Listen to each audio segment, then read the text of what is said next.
Hi, my name is Jared and welcome to Synthetic Math Series, Part 4. This time what we want to do is use synthetic square roots to derive the quadratic formula.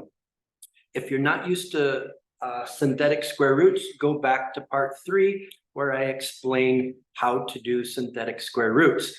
Normally, when you derive the quadratic formula, you use completing the square. This time we want to use our synthetic square roots to help us in this process. So we're going to start with our ax squared plus bx plus c equals 0.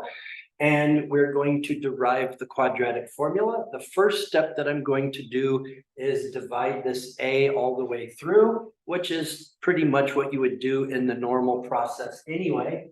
So we divide everything by a, and we get x squared plus b over ax plus c over a equals 0.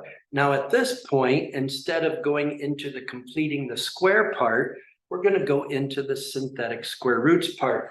So we're going to take the coefficients here. We have 1, b over a, and c over a.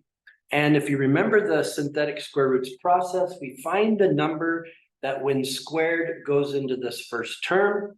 So it is a 1, and a 1 squared is 1. We subtract that out, and this first term is now subtracted out. We bring down the next two, b over a and c over a, and we divide it in half. We take our, what's going to be our answer here, we multiply it by 2, put it over here, and we divide it into this part up into this divide line here. So 2 divides into b over a, b over 2a times. In other words, when you divide into a fraction, it basically multiplies into the denominator. So we get b over 2a, which we put here, and we also put it over here. Again, if you don't know how to do square roots manually, go back to part 3. We multiply this out. So b over 2a times 2 is just b over a, and b over 2a times b over 2a is b squared over 4a squared, and we subtract, and so b over a minus b over a cancels out.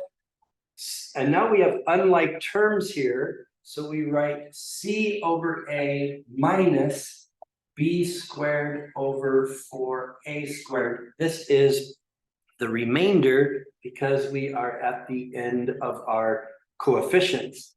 Now, if we want to take this and write it into back into algebra, here is our answer, or our square root right here. So we have x plus b over 2a squared, and then the remainder plus c over a minus b squared over 4a squared equals 0.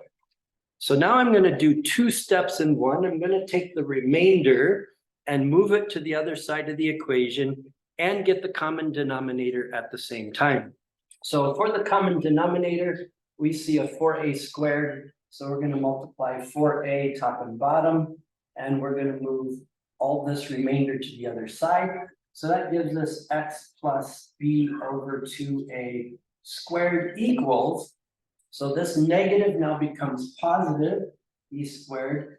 This 4ac now becomes negative, and it has the common denominator of 4a squared. The rest of the steps are basically the same as you normally would when you derive the quadratic formula. Square root both sides. The square and square root cancel. You get x plus b over 2a equals. The top part is our plus or minus root b squared minus 4ac. The denominator comes out of the radical, and so the 4 comes out as a 2.